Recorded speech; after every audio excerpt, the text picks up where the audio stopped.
J'aime les anagrammes, parce qu'elles sont jeux, loufoques, malicieuses, coquines, inventives. Elles peuvent révéler le sens caché des noms et des expressions. Je vais vous en lire quelques-unes. Elles appartiennent au volume des anagrammes renversantes ou le sens caché du monde d'Étienne Klein, Jacques Perry-Salkov. Anagramme.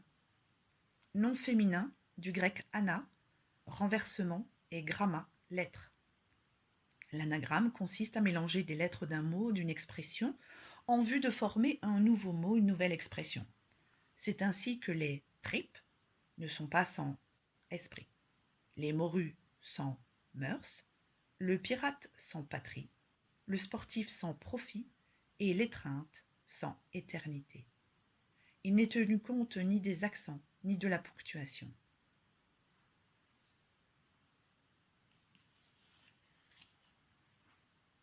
La gravitation universelle.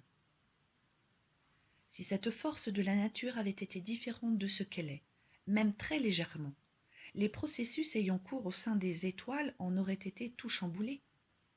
La plupart des atomes qui constituent nos corps ne s'y seraient pas formés et la vie telle que nous la connaissons n'aurait jamais pu émerger. Loi vitale régnant sur la vie.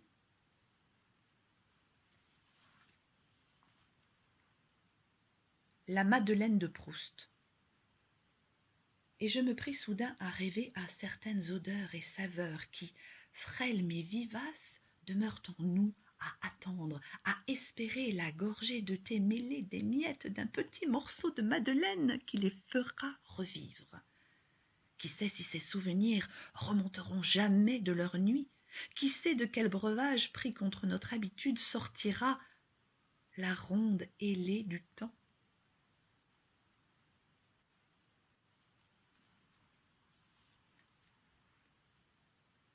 Miguel de Cervantes Saavedra. Et Sancho allait cheminant et mangeant derrière son maître Don Quichotte, très confortablement, et de temps à autre il levait sa gourde avec tant de plaisir que le plus raffiné des gargotiers de Malaga aurait pu l'envier. Et du moment qu'il allait ainsi multipliant les gorgées, il considérait comme de tout repos d'aller à la recherche des aventures, si dangereuses soient-elles, et de cavaler au vent des mirages.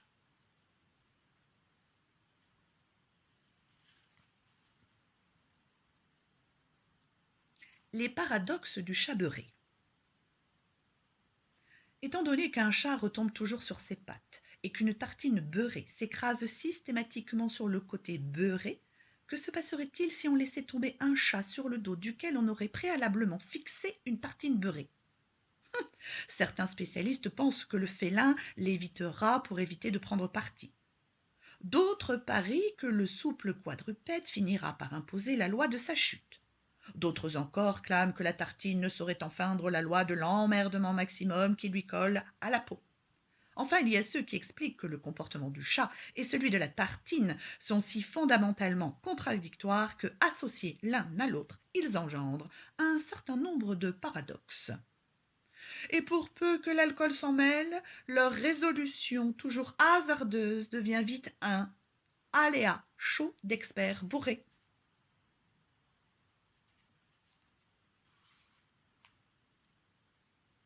Le marquis de Sade. Parce qu'il poussa l'art d'échauffer le derme des laquais jusqu'à l'excès, parce que sa vie ne fut qu'une succession de drames laïques, voire d'aléas merdiques, parce qu'il foula aux pieds les fleurs infortunées de la vertu et ternit la laque des damiers de ses vices prospères, Sade ne s'adresse qu'à des gens capables de l'entendre. Ceux-là le liront sans danger. Ils entreront dans le laboratoire de sa prose pour y disséquer la dame. L'origine du monde. Religion du démon. L'origine du monde, Gustave Courbet. Peint sans après, un ventre de femme au noir mont de Vénus, ombrant l'entrebâillement d'un con rose, un drap blanc froissé, un téton encore tumescent. Tout laisse penser que le modèle vient de faire l'amour. On imagine la belle qu'il se laisse noyer, molle comme un pantin de son, les membres détendus, brisés. Elle repose, tandis que la foudre admirable s'éloigne d'elle. C'est le naufrage de l'après que Courbet semble avoir mis dans ce vagin où goutte l'ombre d'un désir.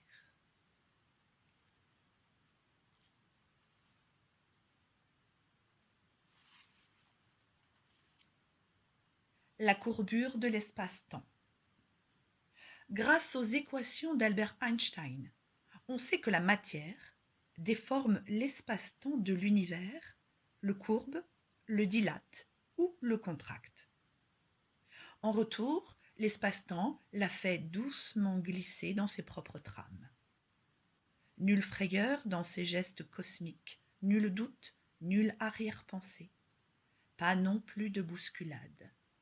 Juste le superbe spectacle de l'amour.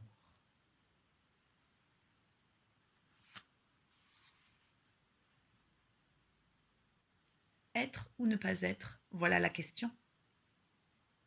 Il est des formules dont on sait pourquoi elles nous hantent. La phrase qui ouvre le monologue de Hamlet est de celle-là. Quel secret nous force à revenir dans un théâtre, à la réentendre? Quelle comique grimace sous le masque de la tragédie? Oui, et la poser n'est que vanité orale.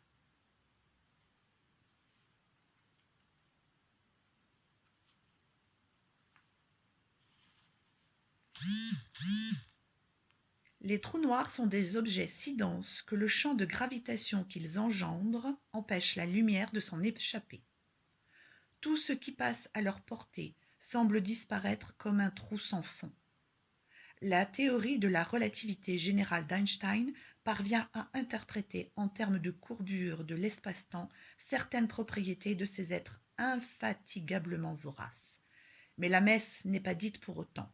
On ne connaît pas leur structure intime, ni la loi qui conduit leur évolution, ni leur destin ultime.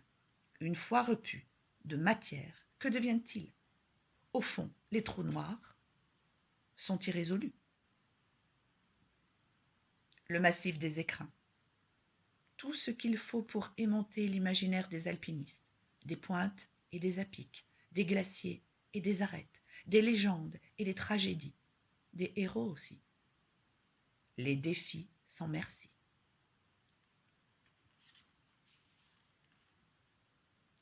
Les orbites célestes.